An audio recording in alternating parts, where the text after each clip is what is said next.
красивый замок или музей. Нет, это бывшая тюрьма. Одна из самых страшных тюрем царской России, а также времен Советского Союза. Тобольский Централ. Сюда легко было попасть, но практически невозможно было выбраться. Она числилась в списке тюрем, откуда никто и никогда не совершал побег. Никто и никогда. Тюрьма-могила. Так заключенные называли Тобольский Централ. Сегодня бы ее отнесли к исправительным учреждениям особо строгого режима.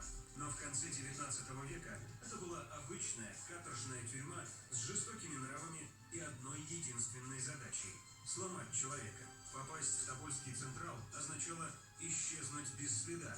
Выживали единицы. Сбежать не удалось никому. Все, кто попадал